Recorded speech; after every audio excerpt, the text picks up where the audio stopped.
Hello and welcome to Morningstar. I'm Valerio Baselli and today I'm joined by William Davies. He is Chief Investment Officer EMEA at Columbia Threadneedle Investments. Good morning, William, and thank you. Good morning, Valerio. So 2021 was supposed to be the year of rebirth after the pandemic nightmare we lived in 2020. The economic recovery was definitely there, and overall financial markets experienced a positive year despite some volatility. Now, however, we face a new wave of COVID-19 cases with a new variant and possibly another economic slowdown around the corner. What should investors expect from next year from this point of view? Well, Valerio, you're absolutely right, in as much as we've continued to see recovery in economies during 2021.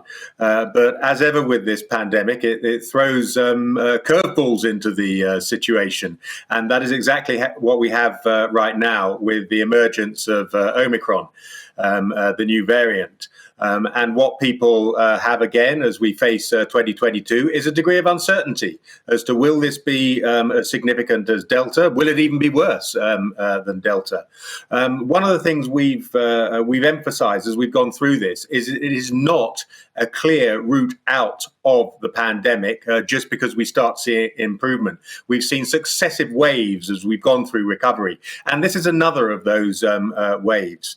So what we would expect as we go through 2022 is economies to slow, but only to slow from the fast rates of growth we've seen as we've gone through 2021. So we expect to see continued growth as we go through 2022.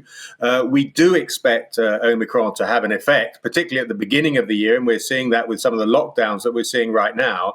However, we continue to expect to see growth as we go through next year, and also, of course, earnings growth for companies. And so what has driven markets this year is that strong earnings growth.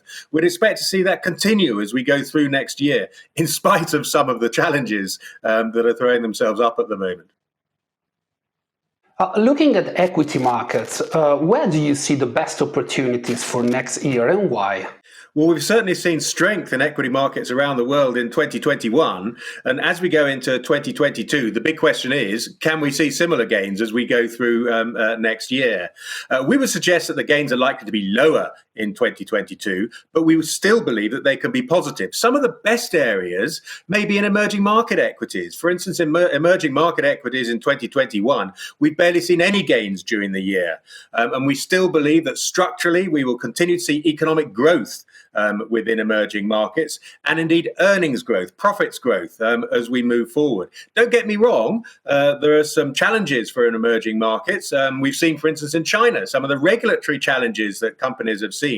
But we believe this underperformance during this year, this past year in 21, creates opportunities in emerging market equities as we go into 2022.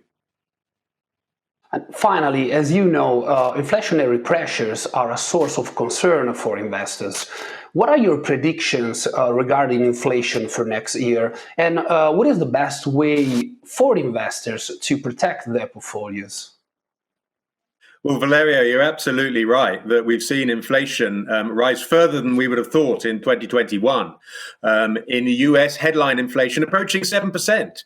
In the Eurozone, headline inflation approaching 5%, higher than we would have thought. However, as we go through 2022, we are confident that we will start to see inflation fall. That doesn't mean it'll fall immediately at the very beginning of 2022, but as we go through the year, we expect to see inflation come back down.